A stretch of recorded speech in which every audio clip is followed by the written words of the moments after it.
250% increase from your land. So it didn't matter whether it was your yard that couldn't be used for anything differently and your house has been sitting on it for forever. All of a sudden it went from, it was increased by 250% based on sales. And I called actually the commission office here and was told that that was a statewide matter, that I really couldn't challenge it, and I basically withdrew it, and it was 2 years ago. What year was that? 2 years That ago? was 2015, I believe, and it was the last year that I appealed this, and I withdrew it because basically I was told. Well, 2016 was a mandated reassessment year. It might have been for 16. So that would mean that property could change. Now, likelihood is it would change, but better to phrase it, could change. It wasn't the based on improvements, value. it was land. Land. And while we're talking about that, let me just note that my request for the numbers that I'm using here is, since I'm assuming that I can't challenge that land, I'm keeping that price the same in my assessment. So I'm not saying Again, lower the land. All right, this is residential property. Correct. So it is being valued based on the whole property. Right. While we would not want to see your land at $100 and everything else on the improvements, because that wouldn't be right. The reality of it is whether the land's valued at $129,600 or $100,000, it's the overall value that counts. And if you say the land's only worth 100, then the difference goes on the improvements. Or if you say the land's worth 200, the difference goes on the improvements. So the practical matter is, while the land value should be representative of market value, because land and improvements on residential property are both valued at 10% of value, Right. you're doing this. Now, commercial property is different. I realize It that. does and I and was- can make a right. difference because land is at 10%, commercial improvements are at 15%. So if you have an overall value of, say, $300,000, the land has to be broken out at 10%. That would make a difference as to, what the values are. Could I just make one other clarification of what you Sure. heard from the assessor today? So he's challenging the fact that your staff report was based on a smaller area of bywater. Well, we've been criticized before that the area our staff used was too small. Well, but then he goes and Today we're being told it's, he argues it should be bigger. he argues for a bigger area, and in my submissions I used an even bigger area, and so it seems illogical. I mean, I used all of my area, actually, which includes Yeah. Faubourg, Marigny, Bywater, Tremé, and so it's kind of a counterintuitive, not counterintuitive, it's Yeah. kind of a backward You reasoning. kind of segue in my second question. The more finite the space, I've always understood it to be more of a better choice for comps, as far as Well, sales are concerned. the issue with this is that the Advocate article is an entire zip code. Don't understand that. The We're talking about the neighborhood appraisal. the neighborhood boundaries that our office is using is the historical boundaries for the neighborhood where sales are generated from not only the MLS but for our office over the past 100 years. But would you agree that more restricted space or more finite in blocks would give you better comparable sales I would for say appraisal purposes? yes, but the Yes. list, if you have a more finite space, it also limits you to the number of sales that you can have. Understand. And also, if you're going to use a finite neighborhood boundary, then you shouldn't use a sale outside of the finite neighborhood boundary. Well, typically they would start in close proximity. If they can't find enough sales, then they would branch out and further expand. I understand that, but the comp 3, sir, is outside of the neighborhood, and it is outside of the 6-block area, whereas I found 3 sales that are comparable within the neighborhood area. So, yes, I understand if it's closer to the subject property, it'll be closer in proximity, not necessarily closer in comparableness to the subject property, just closer in proximity. But it also, if you have a 6-block area, you're limiting yourself into the sales that you can use. My challenge of this was not that it shouldn't be 6 blocks, but that's not exactly the neighborhood of the Bywater. That's not where private appraisers go for bank appraisals, or realtors go to market comparable properties to sell. They have a wider swath of that area than 6 blocks. That was what I wanted to bring forth with that challenge was just for illustrative purposes and for informational purposes. Not to say that he shouldn't use properties within 6 blocks, but that historically the Bywater is more than just a 6-block area. It's a misrepresentation of the neighborhood to say that it's only 6 blocks. When you were testifying that there were so many sales and the average prices, was that every sale for that year in those 75 blocks, or was that just a certain amount of the sales that you pulled out? Those were the sales that were plus or minus 20% gross living area over a 3-year span in that neighborhood. Every one of them? Every one that was plus or minus 20%, yes. Okay. Russell, I haven't heard you really argue real strongly, though, for the value that the assessor has, the 382.7.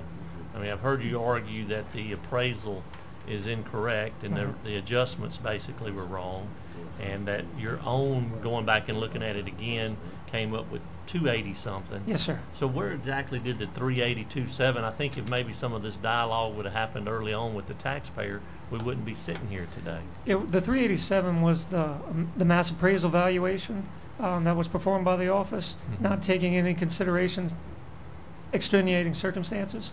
And I was not at the board review. I'm not sure if the taxpayer was at the board review, but I know that the notes from the board of review just basically said that the representative of the assessor's office made them feel like the value was correct. And I don't know that the taxpayer didn't say anything about your even being there.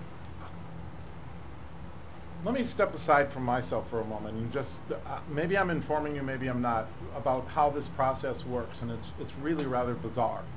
I went to the board of review on 3 properties. I own the 3 properties adjacent to each other. My home sits in the middle. On one on the end, I showed pictures like I did here, and I said half of it's not livable. The assessor for the appraiser for the assessor's office says, okay, no change. So there was no change. Then we went to the property on the other side of me, and they picked a number, and I said, you know what, I'm a reasonable guy. I have done improvements in it. I'll compromise, and I won't appeal if we can compromise. She says, okay, we compromised and appeal. I said, well, now let's talk about my house, and I've got pictures to show, blah, blah. We're not going to change anything. We've talked to you. We're not going to change anything. And I'd point out that from the assessor's 380, their present change goes down something like $90,000. It's really, I mean, if I were you all, I would be a little bit upset that you're sitting here having to waste your time and hear these hearings when this is just it's like they picked a number out of the box and said, well, if the homeowner doesn't, if they don't appeal it, we win, and if they appeal it, we'll deal with it. It's really very upsetting to people like me. And it's upsetting, it can be incredibly upsetting if you're on a fixed income to find your property value going from 229 to 380. And with no basis whatsoever, no explanation. Let me again speak to, since I've got this opportunity. I would have no problem if my appraisal went up by a certain reasonable amount every year. But look what it's done. It hasn't, you know. And I would urge you all to talk to the assessor and say, look, you know, do an across-the-board increase so that people can understand that, you know, yes, the properties in my neighborhood have gone up. Let's do something reasonable.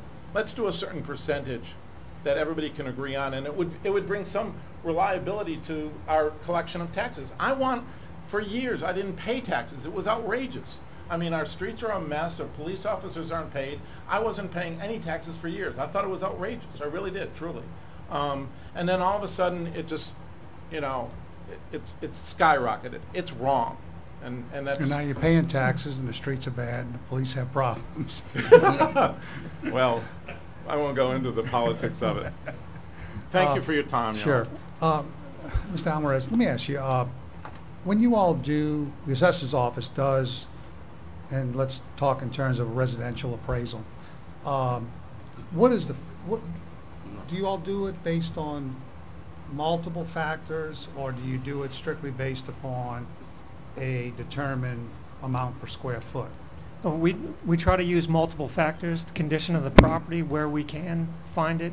We use square footage, use type, like I said, grade, condition, CDU. So like on age of the property, for example, effective age of the property. Are Not you necessarily doing- effective age, because we don't have that information. And we can guess what the effective age may be. We're not allowed to go inside the property by law unless invited in by the taxpayer. So we don't know what the interior condition is. We So have to do you- guess. does the office do some kind of multiple regression analysis? We Or do a does it- statistical analysis based on the sales and try to find a multiplier for each condition that we use in our models, whether it's, like I said, use type, a single family, multifamily, condo, townhouse, commercial property, square footage, condition of the property, which we estimate based on the exterior condition of the property, the style of the house. So the office does not simply take sales prices divided by square footage to come up with a price per square foot and then look at an average or a median and make a determination to apply that value Well, to that's the our base population? value is the price per square foot, and then we make adjustments accordingly for other extenuating circumstances. And you do that before the value is fixed? Yes, sir. We do that, then we send our appraisers out to the field to review the properties to make sure that our number is in the ballpark. And then they make a recommendation, and then it goes to the assessor for final approval, and then it's updated in the system. And that's done for the tax roll as a whole? Yes, sir. Okay. Can I speak to that from my experience? Well- I offered them the opportunity to see my property. They didn't want it. Okay. And on another piece of property, they basically evaluated the square footage just by frontage by depth, even though there was a courtyard in the middle that isn't living area. Yeah. I can't attest to the other properties. I will have to say that Well, the other properties are not on appeal, Yeah. so let's... No, I'm just Yeah. commenting to. I will say to there being I guess a lack of dialogue brought up by Commissioner Vercher between the taxpayer and our office. I just would like to say that I was not present for the discussions between the taxpayer and our office, so I can't attest to That's true. whether or not what he's saying is accurate. However, I will say that if the taxpayer had showed up to the Board of Review and spoke to the Board of Review and showed documentation, then the Board of Review, who is a third-party appraisal service and not affiliated with our office, would have made a recommendation to lower it if it was warranted, or upheld our value if it was warranted. That's the only thing I can say for the Board of Review. They're an independent party, so they make adjustments to our values every time that they feel that is warranted for them to make an adjustment. I will say that I feel personally as an appraiser, not as the assessor's office employee, that our $387,000 value was overvalued. I personally performed an appraisal of the property and found it to be $284 sale comparison approach and a $300,000 value with an income approach. So I personally feel that the 291 blending of the two approaches is the most accurate reflection of that market value for that property. I think that, yes, the 387 is overvalued. I think that the 229 is undervalued. I think that the valuation that I provided the commission in this appraisal is the most accurate reflector of market value, in my opinion. So this grid that you did, if I read it correctly, shows a value of $284,300. Yes, sir. You attempted to settle at $272,500. Yes, sir. You're asking us today for $291,400. Yes, sir. Which is a blending of the income and the sales comparison approach. The income approach was done on this property also? Yes, sir. So we have Where is that Where is it information? That's in the documentation that I provided to the commission. It's on the second page. Oh, okay. I did a simple GRM of the property. All right. Okay, I was trying to understand why there was a difference between what the grid had and what you're asking for. I think the best argument you're making is for the 272.5, but I'd like to hear from our appraiser to Yeah. see how he's gonna contradict the adjustments, because as we both know, some of that may just be opinion, but Sure. he may have some facts that you're not sharing with us. Mr. Gillespie? Yes. I've shared everything that I have, so I'm not going to hide anything from the commission. First, I'd like to I point didn't out. mean you were hiding it, you just may not have it. Okay. I have a legitimate. Russell got his start in a very good office to learn from. Russell does a good job. He got his start in a really good office to learn from. Okay. My office. But he abandoned me and went to New Orleans. All right. Mr. Okay. Gillespie? Yes, first I'd like to point out, I have a legitimate and reasonable response to every one of his points. But to start, I'd like to say, as you know, the assessor's office frequently testifies in support of LTC appraisals when our value agrees with theirs and the board of review. And we know that the assessor's office frequently uses the LTC values to appraisals to propose settlements to taxpayers, which result in so many of the appeals being settled, such as today. Okay, so I think that the issue today has nothing to do with the methods and formulas. It's essentially the dramatic increase in the value of the property in the middle of the quadrennium, as we disagree with that practice, as well as the resulting inequity. The other two properties that the taxpayer owns were changed in the middle of the quadrennium. This particular property was increased by 66%. So I have a rebuttal to every one of the Question. things in my appraisal. Yes, sir. On the fireplaces, was it multiple Yeah. fireplaces? Yes. Because I think his testimony indicated maybe one fireplace. And not only were they multiple, they were very ornate and like, for example, So how many? 2, 4? I think there were 4. And in Marshall and Swift, the cost for a fireplace in the cost approach is roughly $6,000 to $8,000. So I made an adjustment based on that, and Okay. it might be a little high, you know, but and as far as the land adjustment, because that's a major issue here, in my opinion, between the difference of our appraisals. I think the typical lot in that neighborhood is roughly 32 by 150. Yeah. This lot is, I think, 50 by 150. And in order to make a dollar for dollar adjustment, we're looking at $50,000 to $55,000 per comparable, which is roughly 25% of the sale price. It's astronomical. So I made a reasonable adjustment of $5,000 to $6,000 per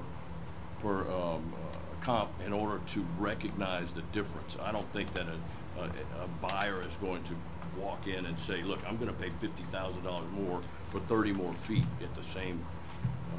Now, also, I took the liberty of taking the sales from the assessor's office and did an appraisal based on reasonable and adjustments, and came up with $230,000. And that's $1,000 more than what the assessor had it on for initially. And that's $130 a square foot. And Mr. Gillespie, you did that because you felt like some of the adjustments the assessor had pointed out may have been valid? Or- No, I think that I'm not many following. of the arguments he had about mine Uh-huh. are not valid at all. But instead of going into every one of them. Okay. So you used his comps Yes. I and- follow. and came up with what you considered more reasonable adjustments? Yes. Could you go through some of those? I that sure you- can. That would be great. Like, for example, if you have his report, okay.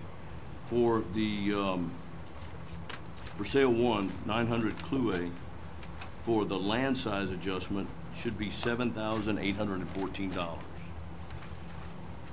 Okay, and then he has the subject in average condition, and in my opinion, it's average fair. I did personally inspect the property and went inside, looked, and there is portions of the property that are inhabitable. So it's average fair at best.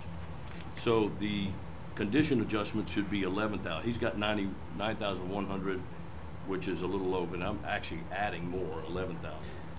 Okay, and then for the size adjustment, I'm sorry, can you provide me with a copy of the? no, I don't No.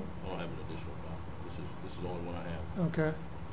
The size adjustment is 24,271. Okay, that's for comp 1. For comp 2, $4,680 would be the size adjustment for the land. 26,800 for the size, and then I used his shed adjustment of negative 1,500 at the bottom. You'll see at the bottom of that his grid, and then I used his fireplace adjustment, negative $10,000, and then we've got a $22,382 yes, size adjustment for the structure. And then for sale 3, which is one of the exact comps that I used in my report, you'll see I made a $5,208 adjustment for the site size, condition adjustment of negative $12,750, a gross living area adjustment of $4,388,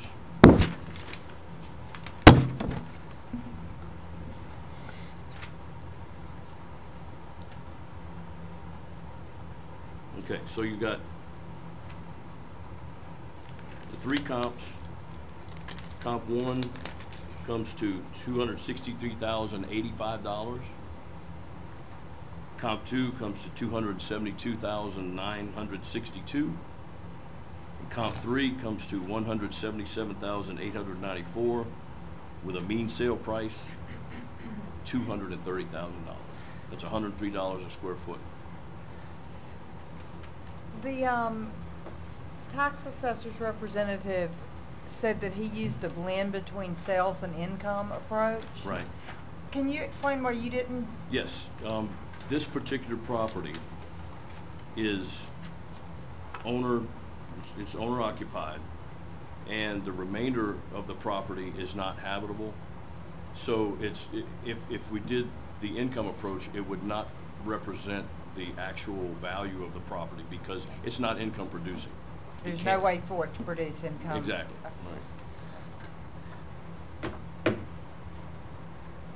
Well, if I may, my land adjustments are roughly about 50% of what the neighborhood is selling for, which is a standard practice in appraisals in the private industry everywhere I've ever been. 10% of what land is selling for as a site adjustment is, in my opinion, low and inappropriate, and I don't think that that is necessarily a critique on the appraisal, but I don't see how you would, or how someone would be able to justify 10% of the actual neighborhood selling price for a land adjustment. I think that's low in my opinion, and I think that my adjustments in this appraisal that I submitted are accurate and appropriate for this neighborhood. When we initially turned in the appraisal in 2016, the assessor had no problem with that appraisal. In fact, it was settled for $230,000. I can point that out. Mr. Dickey? I'm afraid, I'm our supervisor. My name is Charles Dickey. I'm the supervisor for the assessors and appraisers in the southern part of the state.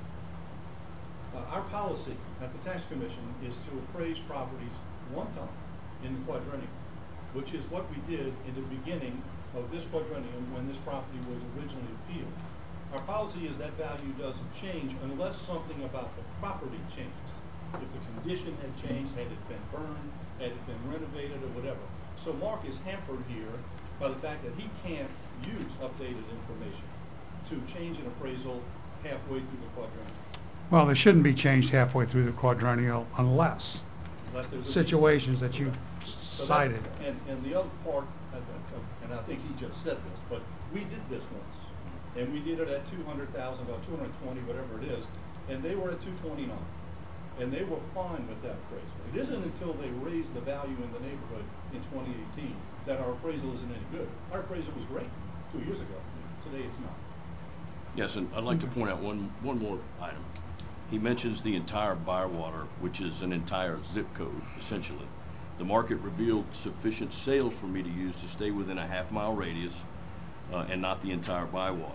In 2014-15, there were 8 comparable sales within half a mile. So, I mean, and in my report, I think in 16, I put that it was declining. It was probably stable at best at that time, but I think now it's increasing exponentially. And I agree with the smaller area for the sales. It really represents that particular market. Mr. Chairman, I'm prepared to make a motion. Yeah, please. Any other questions first? No. Okay. Yes, please go ahead, Mr. The Wagasback. appeal of Mark M. Gonzalez versus Orleans Parish Board of Review, docket number 17-22173-013. Based on the testimony and evidence presented, I feel that the taxpayer's request is supported by staff appraisals. Therefore, I will move for the land to be valued at $129,600 and the improvements of $100,300 for a total of $229,900. I'd second that. Commissioner Vercher, Yes. Commissioner Wagasback, Yes. Commissioner Wood, Yes. Commissioner West, Yes. and Chairman Shahari. Yes. Thank you. Thank you very Thank much you. for your Thank you. time, all of you. Thank you. Appreciate it.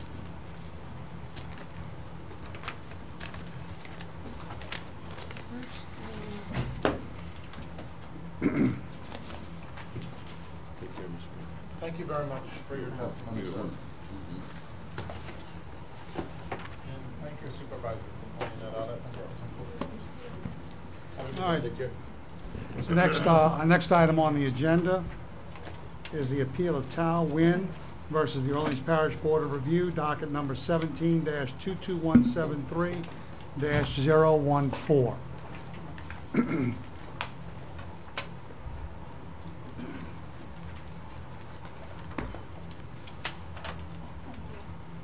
Yep, go ahead and sit, have a seat. Just give us a minute to get ourselves situated.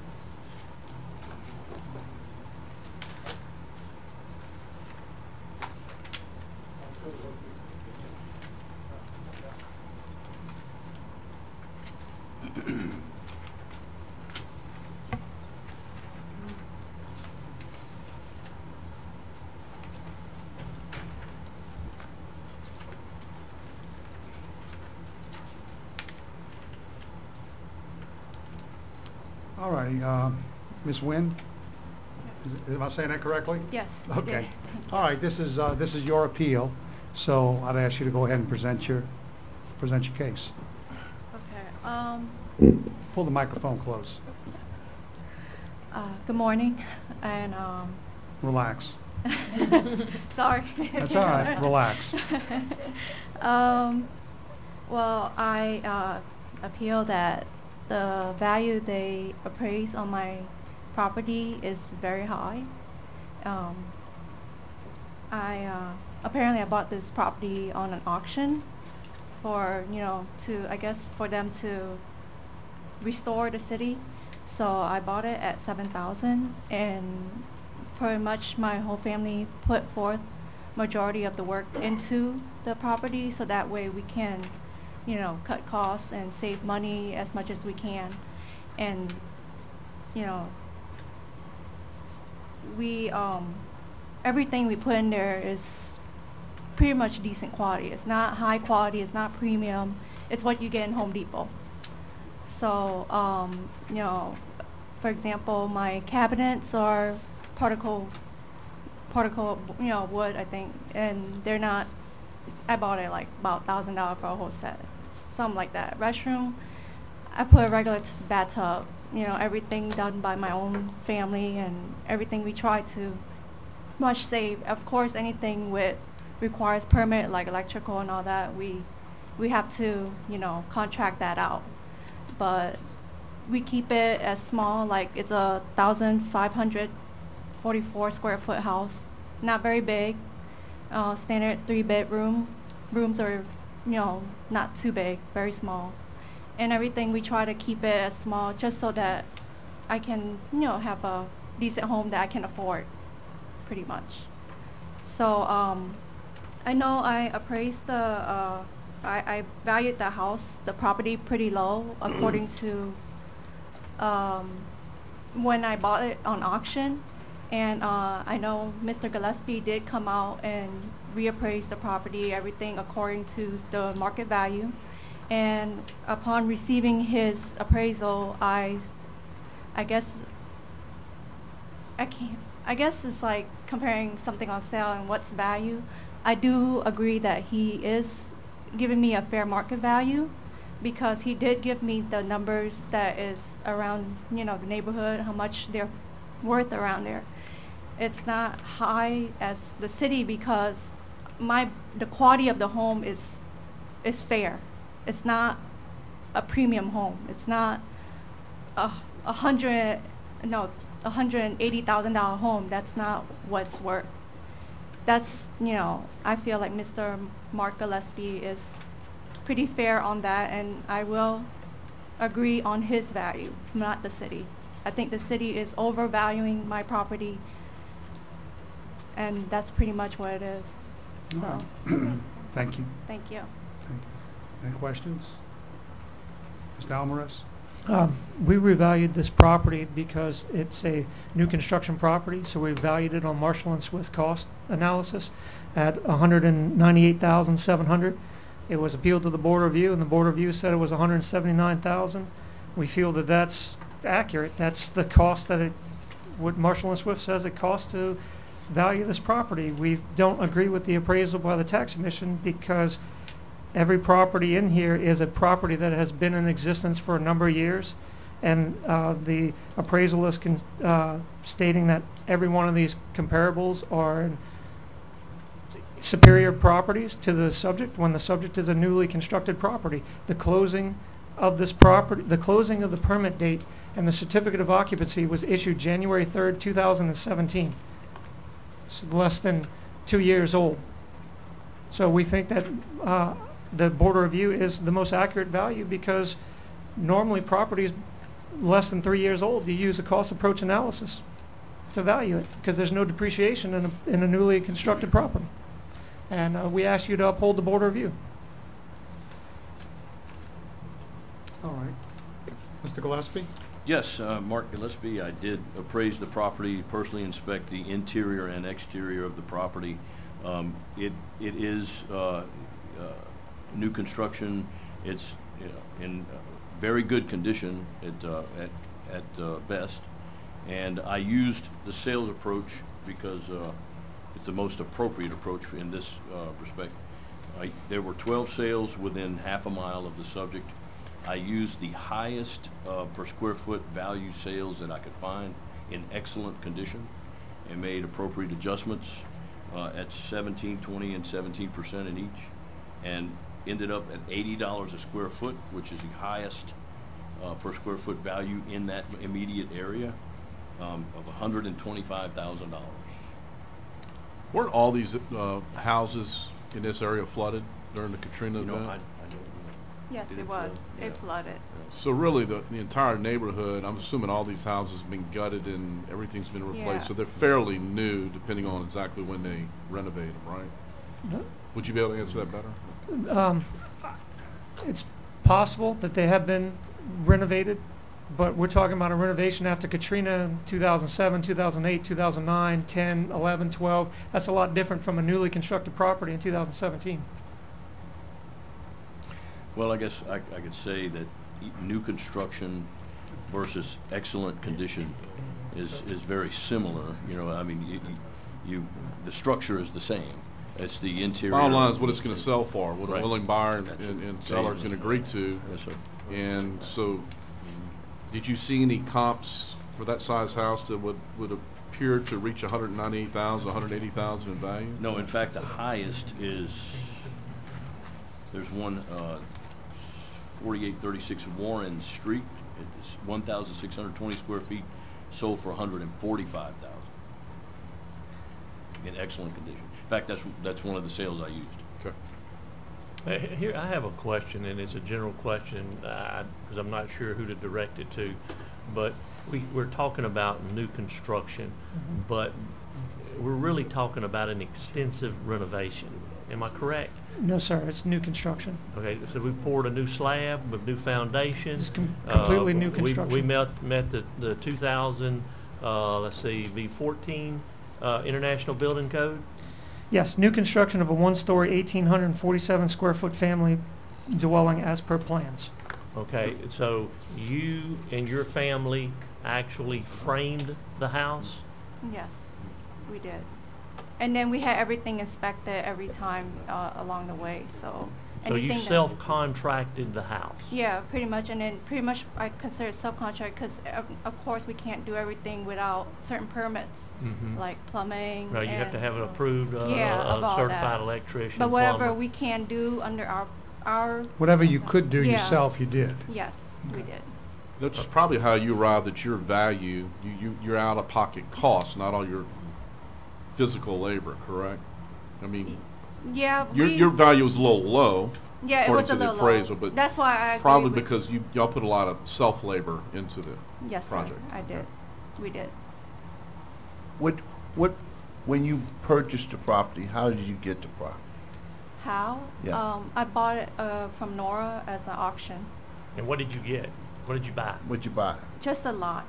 Just a vacant lot? And you- Yes. And you had a timeline to complete that Yeah, lot? and I did request for extensions because of course, we do it ourselves, so it takes a little longer than from what a contractor who has everything set up as, per square foot that they sell for. Okay. So,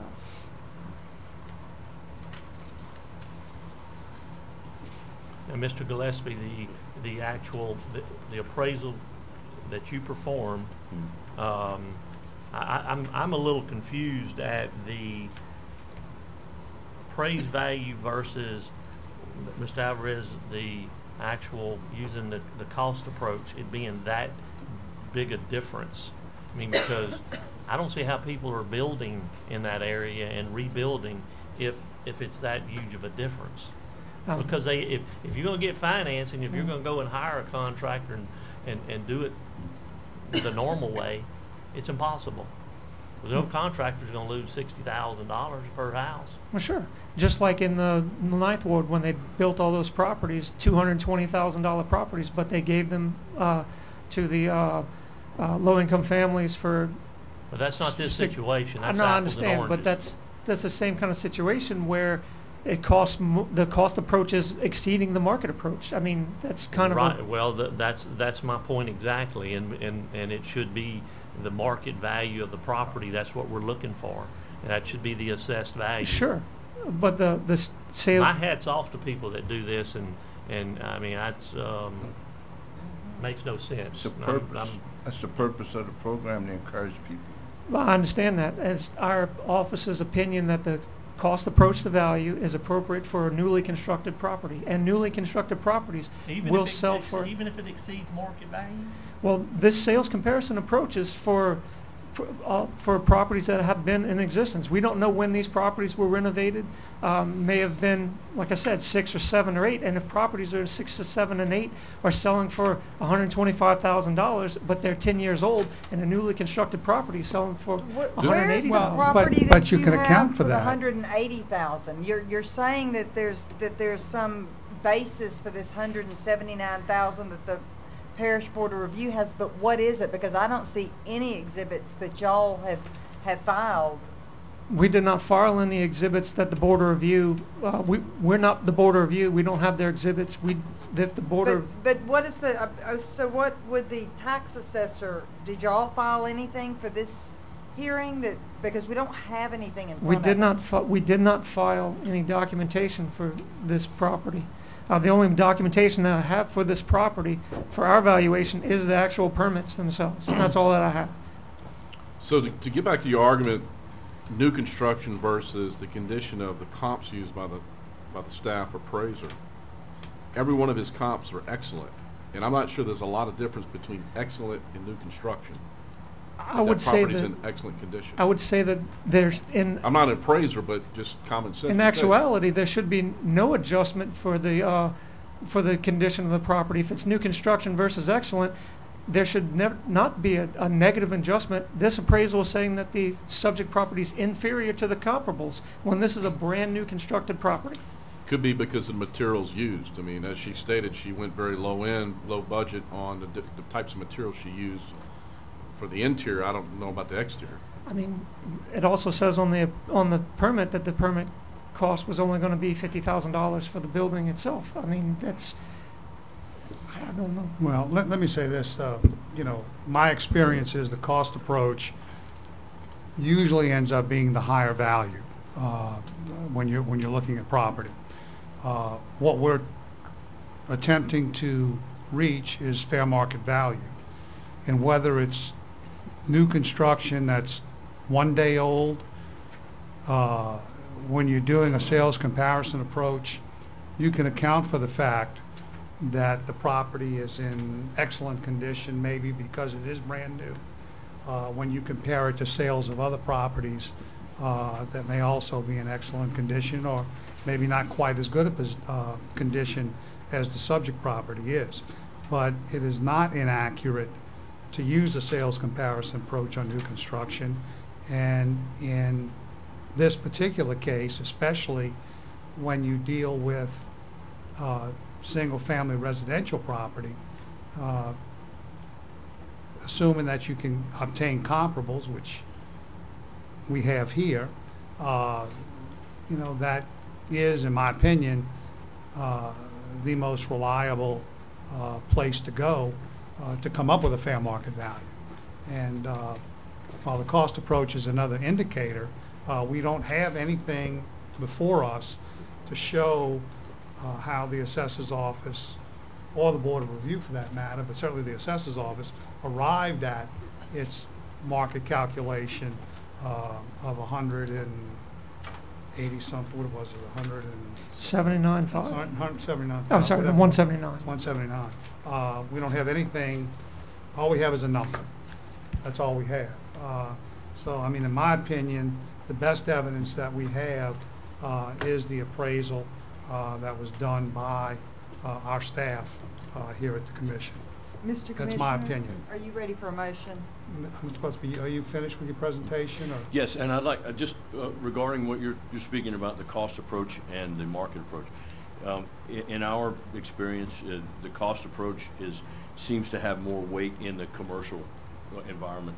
And then if you're using, or if you're appraising a rural property, maybe the cost approach might be appropriate. But in this instance, we have plenty of sales. Yeah. And commercial property too, you know, you're looking at income as Yes, sir. well, you know. Yes, sir. Which Or is any of these indicative. comparable sales of newly constructed property? They're not. Oh, yeah, well, So, The market is what it is. yeah. You know, so- I but mean, if you're going look, to use a sales well, comparison let me s- approach, wouldn't you use sales yeah. of newly Well, Mr. constructed Alvarez, let me say property? this.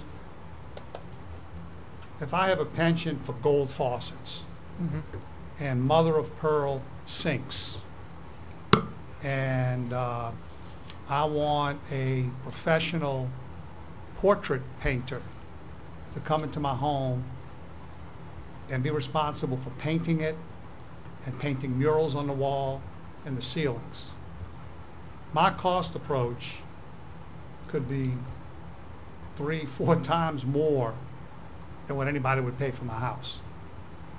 But that's what I want. But if you did a cost approach on that basis, you're going to end up seriously overvaluing the property based on the market, because there's no market for ceiling paintings like there was when Michelangelo was around. So, you know, I mean, if I'm looking to buy a house, gold faucets and mother of pearl sinks may be pretty to look at, but I'm sure as heck not going to pay you more money for it. I want a faucet I can turn on and not have the handle come off when I take my hand away. And you know, I want a sink that's going to get the water and send it down the sewer system. So, you know, I do believe you can look at brand new construction and use the cost approach. Excuse me, use the market approach to value the property. That's my But also, opinion. if you're going to use cost approach, I don't have any evidence that supports what the cost of building newly construction homes in that area are. I don't think you presented, you mentioned some amounts maybe, but there's nothing that's presented from a contractor that's busy in that area, or just, you know, some kind of data-driven model that shows, hey, this typically costs $80 per foot or $115 per foot. And I think your cost is somewhere around $120 a foot, you know, based on the amounts I see. So we don't know. We're sitting here kind of ignorant as to what it costs to build something in that area. Well, our original cost model was based on Marshall and Swift. That's what the assessor's office uses as pretty much industry standard. Okay. we don't have, we have nothing to look, to review, Sure. to look at that, so. Anyway, Ms. Wood, you think you? Yes, I'm ready to make a motion. In the matter of docket number 17-22173-014, I would move that we accept the LTC staff appraisal value, land of $14,000 with improvements of $111,000 for a total fair market value of $125,000. I'll second Commissioner Bircher? Yes. Commissioner Wagglesback? Yes. Commissioner Wood? Yes. Commissioner West? it. Yes. And Chairman Shahart? Yes, Thank you very much. thank you.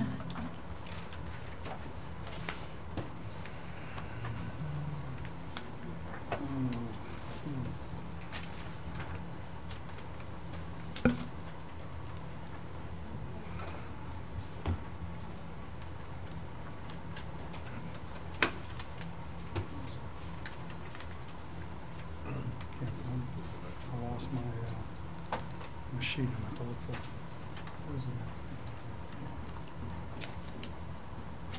All right, the next matter on the agenda is the appeal of Gerald Seidel versus the Orleans Parish Board of Review, docket number 17-22175-014.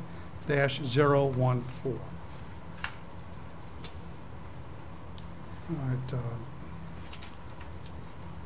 property owner is, no one is here on behalf of the property owner, it appears.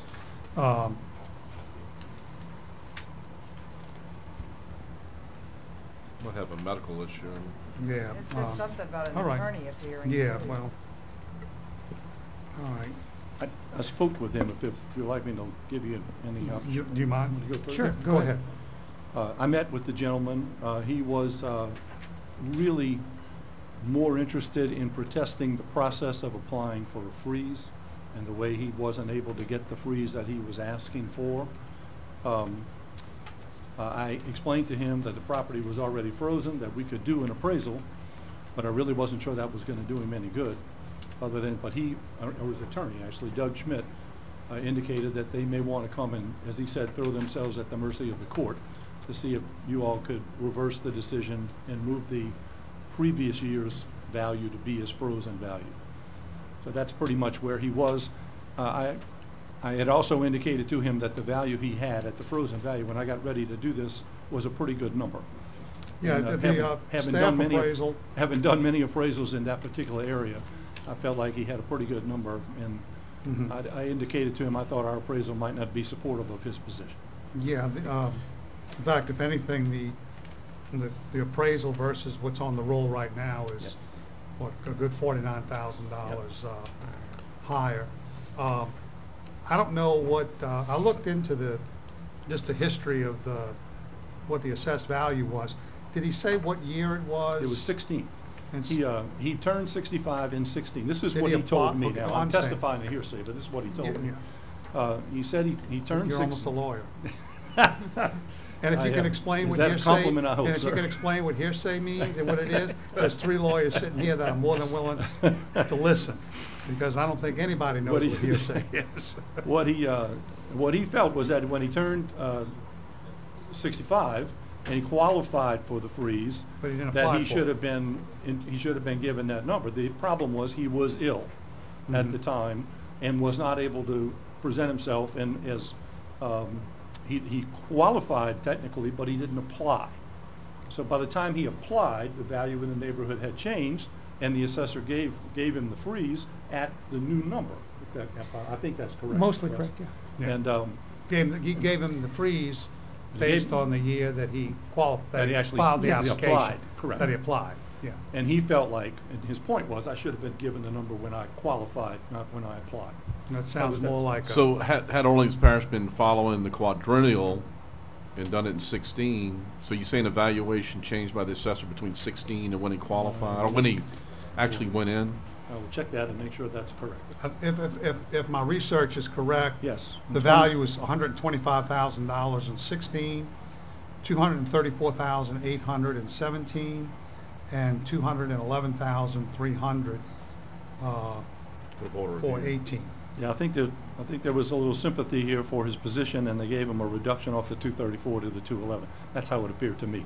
from the Well, conversation that's the I had with problem him. with the assessor's office not following the quadrennial. Well- Because if the assessor's office had followed the quadrennial, his current assessment would be 125. So would be some number based on what they have out there. It'd be 125,000, which meant that's the number he'd be frozen at. it really sounds like a legal matter for Yeah. district court. I don't think it's a legal matter this commission can I also decide. mentioned that to him. I thought that was I the believe more that- appropriate course of action. Yeah, that should.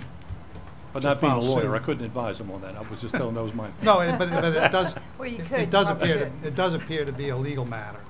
And, you know, as far as us looking at his current value,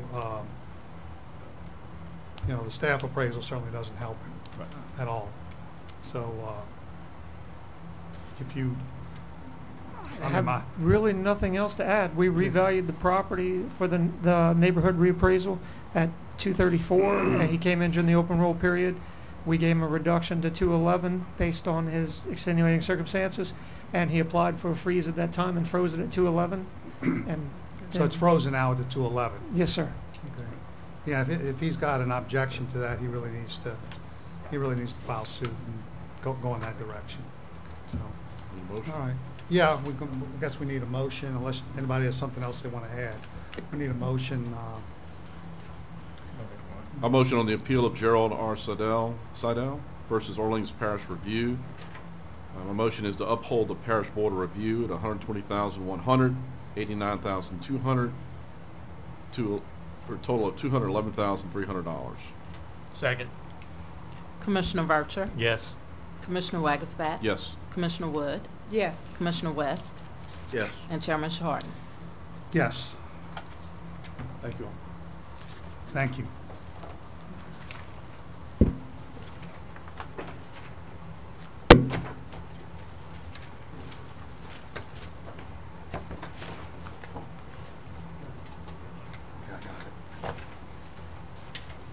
The other matters listed on the appeal docket for today have either all been settled or have been withdrawn. So we will move on now to the consideration of change orders, but before we do that, I'd like to enter into the record, the Tax Commission hereby accepts all pre-filed documents and oral testimony into the record as Taxpayer Exhibit 1 in Globo, Assessor Exhibit 1 in Globo, and LTC Staff Appraiser Exhibit 1 in Globo for each appeal hearing conducted today respectfully. All right, let's go ahead and hear about the change orders. Chelsea Sochet with the Louisiana Tax Commission. We have a total of 507 change orders for today's meeting. Staff has reviewed and recommends that the commission approve 424 and place 83 under pending status per appraisal department review. It's a lot, you got a larger number this time, huh? Yeah, it was a lot of high increases and decreases. All right, you have a motion? I would move that we accept the staff recommendations to approve 424 change orders and place 83 on pending status. Second. Commissioner Vercher, Yes. Commissioner Wagglesback. Yes. Commissioner Wood, Yes. Commissioner West, Yes. and Chairman Shorten. Yes. We'll now consider tax sale cancellations. We have 11 tax sale cancellations for today's meeting. 1 for Lafourche, house burned down. 4 for East Baton Rouge, all erroneously sold. 5 for St. Tammany, 1 erroneously sold, 4 dual assessments. 1 for Vernon, erroneously sold. Staff has reviewed and recommends that the commission approve all 11 tax sale cancellations. Mr. Chairman, I would move that we accept staff recommendations concerning the 11 tax sale cancellations as reported. Second. Commissioner Vercher, Yes. Commissioner Wagglesback, Yes. Commissioner Wood, Yes. Commissioner West, Yes. and Chairman Shorten. Yes. Thank you.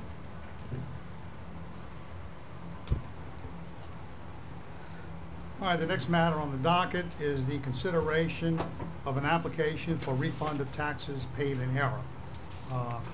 Mr. Hoffman, I believe you're going to tell us about it. Yes, good morning, Commissioners. Drew Hoffman, Counsel for the Tax Commission. I think y'all were previously provided with a copy of the submission from the taxpayer Deep South Studios, LLC. for a claim for refund for taxes paid in error for 2016 and 2017. It's somewhat of a confusing request. It appeared initially to be a legal challenge. The taxpayer calls the assessment an illegal assessment in two different places. However, once you review it, it appears they're really challenging the correctness of the assessment. They have a problem with the valuation from 2015 to 2016 being increased, which, as you all know, the appropriate remedy would have been to file an appeal with the Board of Review and then file an appeal with the Tax Commission if dissatisfied. That wasn't done. So to the extent that it is a correctness challenge, the proper procedure was not followed, and I would recommend you deny the refund on that basis.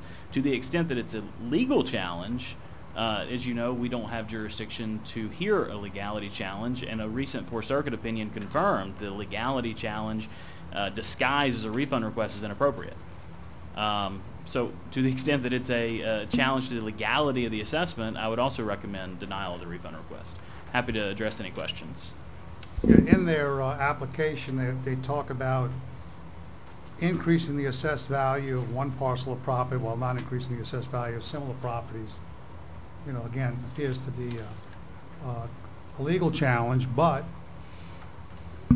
if they want to contest the value, which is what you mentioned, they want to contest the value, there's a method to do that, and it's appealing it to the Board of Review and then coming to the Tax Commission. So on either front, it just doesn't seem that this is the correct forum. This application for a refund of taxes is not, in my opinion, the right approach. I guess the last thing I'll just add, we're not involved, and so I don't have any information about it, but it's my understanding this taxpayer is in active litigation with the City of New Orleans or with the assessor's office over this property and the assessment. And so, you know, only to further, you know, solidify my recommendation that, you know, the district court will make a ruling on this. If the assessment was in fact illegal, then the taxpayer will be entitled to a refund. If it's not, it's not. And of course, if they had filed the normal route to contest the correctness of the value, that might have been a way to go, but that's not what they That's did. right. Is there any motion needed? Yeah. Well, We need to formally either approve or deny the refund request, and then we'll inform the taxpayer of the decision. So, yeah, a motion to either approve or deny the request. well, I can go ahead if you want me to. The application for refund of taxes paid for 2016 and 17 from Deep South Studios LLC. I move that we deny the claim for refund. Second?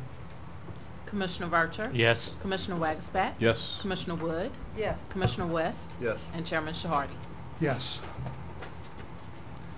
There being no other matters to come before the commission at this time, I will accept a motion to adjourn. So moved. Second. Commissioner Vercher? Yes. Commissioner Wagsback? Yes. Commissioner Wood? Yes. Commissioner West? Yes. And Chairman Shahardy? Yes.